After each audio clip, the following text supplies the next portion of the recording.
जब आदमी आत्महत्या करता है या कोई बड़ा स्टेप उठाता है, एकदम से गुस्से में आ जाता है, एकदम से शांत हो जाता है, सारा मून बेस्ड। तो हमारे जो बुजुर्ग होते थे वो कहते कोई गलत स्टेप उठाना हो तो 2 दिन रुक जाना। जब ग्रह की मैचिंग कॉम्बिनेशन आपके लिए बनते हैं कॉस्मिक हार्मनी के, तब आप सुखी, संपन्न, रिलेशनशिप, पैसा, स्वास्थ्य।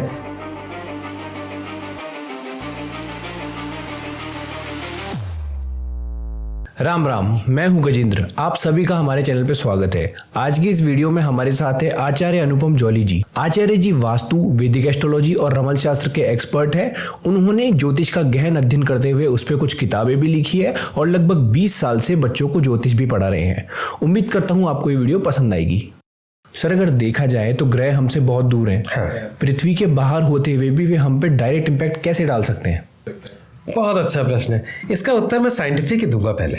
मतलब अगर लोगों को अगर विश्वास दिलाना है तो जब तक साइंस नहीं होगी तब तक लोगों को विश्वास नहीं होगा। चंद्रमा सबसे नज़दीक ग्रह वैसे, और जो हमारे सौर मंडल का, वैसे तो अनगिनत सौर मंडल है इस ब्रह्मांड से, तो जो हमारा सौर मंडल है उसमें सूर्य है। सूर्य के चारों तरफ बुध चक्कर काट रहा है। बुध के पीछे की कक्षा में शुक्र चक्कर काट रहा है। शुक्र के पिछले क्रम में पृथ्वी चक्कर काट रही है, और पृथ्वी के चारों तरफ चंद्रमा चक्कर काट रहा है। पृथ्वी से बियॉन्ड है मंगल, फिर है बृहस्पति और फिर है शनि। और शनि अगर हम देखें तो दूरी में सबसे दूर है, और नज़दीक देखें तो चंद्रमा है। और सूर्य और पृथ्वी के बीच में बुध शुक्र आ रहे हैं। तो अगर हम इनको देखें तो अगर आप अभी आज आसमान में मतलब पूरब से थोड़ा सा ऊपर उठकर देखोगे करीब शाम के 8 बजे, 7-8 बजे के बाद, तो आपको ऊपर मंगल ग्रह दिखेगा, एक हल्के से गुलाबी रंग का। आज की डेट की बात कर रहा हूँ मैं, कल फिर मतलब महीने भर बाद नहीं दिखेगा वो। और वहाँ से अगर आप बैक साइड में थोड़ा पश्चिम की तरफ देखोगे हल्के से, तो आपको एक चमकता हुआ सितारा मिलेगा, बृहस्पति। और ये बृहस्पति और मंगल को आप अगर कहोगे कि हम कैसे मान लें कि जो आप बोल रहे हो वो सत्य है, तो आजकल डिजिटल स्कैनर आ गए हैं। तो एक ऐप है इंडियन स्काई मैप, हालांकि मैं उसका कोई प्रचार नहीं कर रहा, ऐसे बहुत सारे ऐप आप ढूंढोगे तो, क्योंकि मुझे इंडियन स्काई मैप इसलिए मैंने बोल दिया क्योंकि उसमें इंडियन नेम है। अदरवाइज नक्षत्रों के जो इंग्लिश नेम है वो दूसरे सॉफ्टवेयर में आते होंगे। तो आप आसमान में इंडियन स्काई मैप खोलिए और उससे आप उनको आइडेंटिफाई कर लोगे।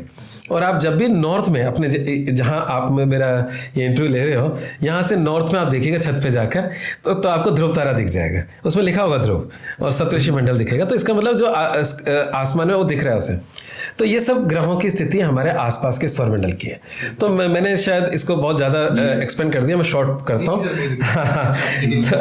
तो उसमें जहाँ तक सवाल है साइंटिफिक का, मैं एक आप मेरे पे मत विश्वास करो, हमारे ज्योतिष में मत विश्वास करो। जो 5000 साल पहले ऋषि पराशर ने लिखा है, जो ग्रंथ है उनका बृहद पाराशर शास्त्र, आप उसको भी भूल जाओ। आप डिस्कवरी चैनल या वाइल्ड लाइफ चैनल पे विश्वास कर लो, जो हमारा नहीं है ना। अमेरिका या उन कंट्रीज उनका है और बहुत फेमस है। तो उसमें एक कछुओं पे वाइल्ड लाइफ में या डिस्कवरी पे आप एक देखेंगे, तो ये कछुए जो होते हैं उनकी जो लाइफ साइकिल चलती है। कछुओं के पास कोई पंचांग नहीं है। हम लोग पंचांग से बताते हैं आज तिथि क्या है, पूर्णिमा कब आ रही है, अमावस्या कब हो रही है, ये सारी बातें, पंचमी कब आ रही है, रामनवमी कब आ रही है। तो ये सब तिथियाँ हैं, और ये तिथियाँ चंद्रमा और सूर्य की दूरी के अनुसार बनती हैं। तो यहाँ पर जो कछुआ होता है, कछुई होती है, मतलब मेल और फीमेल, उनका जो लाइफ साइकिल बनता है, जो मतलब वो अपने बच्चे पैदा करते हैं। तो बच्चे पैदा करते हैं तो हम भी जब जीवन में जीते हैं तो हम कुछ प्लानिंग करते हैं बच्चे को लेकर कि हमें अभी हमारा करियर है, बाद में करेंगे, इस तरह की बातें पति पत्नी करते हैं।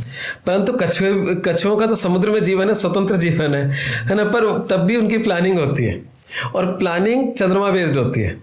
आप हैरान होंगे, मतलब कछुआ कछुए जिस प्लानिंग से करते हैं, जब अंडे देने का समय आता है कछुए का, वो पूर्णिमा के आसपास का समय होता है। और पूर्णिमा के आसपास समुद्र में हाई टाइड होता है। आपके मतलब कहते हैं ना, क्या बोलते हैं उसे, लो टाइड, हाई टाइड, ज्वार भाटा, मैं हिंदी नाम भूल रहा था, ज्वार भाटा। तो उसमें कछुई उन लहरों से बहुत दूर तक आ जाती है, मतलब सतह पर, और वहाँ आकर उससे भी 4 कदम आगे आकर वहाँ पर वो गड्ढा करती है रेत के अंदर। और रेत में गड्ढा करती है, और इसको आप यूट्यूब पर सब पे सर्च कर सकते हैं। और वहाँ पर उसके अंडे देती है वो, और अंडे देने के बाद वो उसको रेत से भर देती है, जैसे उसका कोई नुकसान हो। गड्ढा अपने उसके चार जो जिनसे वो तैरती है उनसे खड्डा करती है, और उसको गहरा गड्ढा करके अंडे देती है, और अंडे देने के बाद उसको रेत से भर देती है, और उसके बाद वो वापस से समुद्र में चले जाती है। ठीक अगले हाई टाइड पे, मतलब जब पूर्णिमा आती है, वो बच्चे निकलने का समय होता है अंडों से, और बच्चे निकलते हैं और उन्हीं लहरों के साथ वापस समुद्र में चले जाते हैं। ये तो हो गया एक जनरल समुद्री कहानी हो गई, मतलब उनका चंद्रमा से कोई टचिंग है, उस टचिंग के अकॉर्डिंग वो डे चुनते हैं, और उसी अकॉर्डिंग उनके बच्चे मतलब अंडे पैदा होते हैं। वैज्ञानिकों उन्होंने बंद पूल में किया, जैसे ये बंद स्टूडियो है, यहाँ पर कोई रोशनी नहीं आ रही, ना सनलाइट आ रही, ना मूनलाइट आ रही, तो उन्होंने बंद मतलब हॉल में स्विमिंग पूल में मतलब पूल बनाया, और वहाँ कछुओं को पाला, जहाँ मूनलाइट नहीं उनके टच कर रही, जो विजिबल होती है जनरली होती है, और वहाँ भी उनका जो लाइफ साइकिल था सेम था। तो इसका मतलब यह है कि मून से कोई ना कोई टचिंग है उनकी। अब हमारे जीवन में थोड़ा सा देखें, जिस हाई टाइड की आप बात करते हो, हमारे शरीर में क्या है, और सब कुछ छोड़ो, शरीर में पृथ्वी में क्या है। पृथ्वी में 75% समुद्र है, और उसमें नमक है। नमक समुद्र का एक वो है, जो हमारी धरती है वो 25% ओनली। और आज जो दिक्कत है ग्लोबल हमारा जो हीट बढ़ रही है, जिसे कहते हैं ग्लोबल वार्मिंग, तो ग्लोबल वार्मिंग से हम कह रहे हैं कि जो हमारे जैसे हिमालय जैसे जो पहाड़ हैं उनकी हाइट कम हो रही है, समुद्र का लेवल बढ़ रहा है, इस तरह की बातें करते हैं ना। तो हमारे शरीर में क्या है, आप अगर मेडिकल साइंस से पूछो तो 75% जल है, ठीक है। और अगर आप बिना खाने के देखो, सबसे पहले तो किस तत्व के बिना आप नहीं रह सकते, वो है वायु। बिना सांस के आप लंबे समय तक नहीं रह सकते। मतलब आप जितने भी मृत्यु लोग आत्महत्या भी करते हैं तो वो फांसी लगाते हैं कि सांस रुक जाती है, ठीक है। और सांस का रुकने का मतलब यह है कि वो ऑक्सीजन आपके हार्ट तक नहीं पहुंच पाया, मतलब जो लंग्स तक नहीं पहुंचा। लंग्स आपके खून को स्वच्छ करता है जो हार्ट से उसके पास आता है। तो यहाँ पर मैं वापस मुद्दे पर आता हूँ। तो हमारे शरीर में 75% जल है, और उसमें सॉल्ट भी है, और अगर वो सॉल्ट कम पड़ जाता है तब भी हम बीमार पड़ते हैं, और ज़्यादा होता है तब भी हमें प्रॉब्लम आती है। तो सॉल्ट और नमक का एक सिस्टम है। तो जो समुद्र पर चंद्रमा आपको हाइटेड आता है, तो कहीं ना कहीं हमारे जीवन में भी कुछ परिवर्तन आते हैं मून की वजह से, क्योंकि 75% तो वही है, पानी और नमक शरीर में। तो यहाँ पर चंद्रमा को ज्योतिष में मन का कारक बताया। अच्छा, मैंने भी चंद्रमा पे इतना बड़ा बातें कर रहा हूँ और उससे समझा रहा हूँ, मैं सूर्य से भी सेम चीज समझा सकता हूँ कि कैसे हमारे जीवन में असर पड़ रहा है। मतलब ये मैं जनरल साइंस समझा रहा हूँ। तो जब समुद्र के अंदर कछुओं पर असर हो सकता है, तो चलो सूर्य का भी एग्जाम्पल ले लेता हूँ। ऐसे शनि का, जो शनि सबसे दूर है, उसका भी एग्जाम्पल है। ये सब साइंटिफिक स्टडीज बोल रहा हूँ, मैं अभी ज्योतिष की बात ही नहीं कर रहा। तो जब समुद्र पर काम कर रहा है, कछुए पर काम कर रहा है, तो हम पे असर नहीं करेगा। आपको बताऊं, चंद्रमा मन का कारक है और इसका मन से संबंध है। जब आदमी आत्महत्या करता है या कोई बड़ा स्टेप उठाता है, एकदम से गुस्से में आ जाता है, एकदम से शांत हो जाता है, सारा मून बेस्ड गणित है उसके। तो हमारे जो बुजुर्ग होते थे वो कहते कोई गलत स्टेप उठाना हो तो 2 दिन रुक जाना। अब 2 दिन बाद शायद वो गलत स्टेप उठाया ही ना, मतलब उसका जो मन है वो बदल चुका होगा। अब हमारे ज्योतिष के अंदर चंद्रमा एक राशि में 2 दिन रहता है, 2.25 दिन। तो इसीलिए बुजुर्गों ने कहा कि भैया शायद वो चंद्रमा बदल जाए तो आप भी शायद बदल जाओ। तो ये एक मुख्य बात है। दूसरी बात ये है कि जहां मैं सूर्य की बात कर रहा हूं, तो सूर्य का भी एग्जांपल लेता हूं। आज आपने जिस मेरे सामने एक टेबल रखी है, इस टेबल पे वुड का निशान है, डिजाइन है, जो वुड का एक्चुअल होता है। आप पेड़ को काटेंगे तो उसका जो नेचुरल डिजाइन निकलता है वही आपकी टेबल का निशान है। ये जो जब कोई संसार में कोई मरता है, संसार में कभी भी जैसे कोई खुदाई में निकलता है, तो हम कहते हैं कार्बन डेटिंग सिस्टम से कहते हैं कि ये कितने साल पुरानी चीज है। अब एक चीज होती है कि पुरानी तो है, ये मतलब ये जीव मिल गया, पुराना है सब, इसकी हड्डियां मिल गई, पर ये कितने साल जिया होगा ये कैसे पता चलता है? तो पेड़ के बारे में अगर पेड़ की लकड़ी देख लो तो वो कितना जिया होगा ये पता लग सकता है। और इसका भी एक साइंटिफिक मैप है। जब आप उसको काटते हो लकड़ी को तो उसमें ट्री रिंग्स निकलती है। ये ट्री रिंग्स क्या होता है, एक पौधा होता है, पौधे के ऊपर छाल चढ़ती है, वो मोटा होता चला जाता है, पेड़ बनता है, तो कई छाल दर छाल चढ़ती हैं और वो एक तना बन जाता है जो आप अपने अपने फर्नीचर में यूज़ करते हो।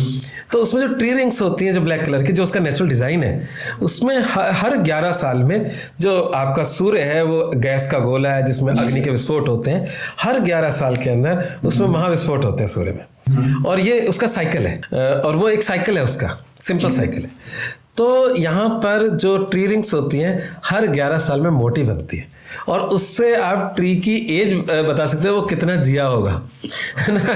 तो कहने का मतलब ये है कि सूर्य का अगर पेड़ पौधों पे असर पड़ रहा है, चंद्रमा का आपके कछुओं पर असर पड़ रहा है, तो अगर आप ऐसी स्टडीज़ हुई हैं, पर वो सर्च करनी पड़ेगी, आपको गूगल करना पड़ेगा आजकल, क्योंकि हम क्या बोल रहे हैं उसकी सत्यता भी आप जांच सकते हो। आजकल कोई समय ऐसा आ गया, ग्लोबलाइजेशन का ज़माना है, आप जो कुछ बोल रहे हो वो तथ्यों पर होना चाहिए, है ना, और तथ्य आप तुरंत निकाल सकते हो। तो अगर आप ढूंढोगे तो आपको जो साइकेट्रिक बीमारीज हैं, जो आप मतलब पागलखाना कह सकते हो, हालांकि शब्द अच्छा नहीं है, परंतु हम कहते हैं कि मन के स्वास्थ्य के लिए जो केंद्र है, उसको ये शब्द मैं दे देता हूँ, क्योंकि हमारे मोदी जी ने बहुत अच्छा शब्द दिया, दिव्यांग। जैसे फिजिकली चैलेंज जो लोग हैं उनको दिव्यांग दिया, पहले हम विकलांग बोलते थे। तो ऐसे मैं कहूँगा कि पागलखाना एक शब्द बड़ा नेगेटिव शब्द है, हम मन के स्वास्थ्य का केंद्र बोल देते हैं। ये मैंने अपनी तरफ से अभी सोचा है, बोलते बोलते दिमाग में आया। तो उसमें जो लोग मतलब भर्ती होते हैं और जो लोग रिलीज होते हैं, उसका मून से बहुत संबंध है, क्योंकि चंद्रमा घटता और बढ़ता है। हम देखते हैं अमावस्या पे 9 मून है और चंद्रमा पूर्णिमा पे फुल मून है। तो ये वैक्सिंग और वेनिंग मून या शुक्ल पक्ष और कृष्ण पक्ष का जो चंद्रमा है, इसका हमारे जीवन पे असर होता है।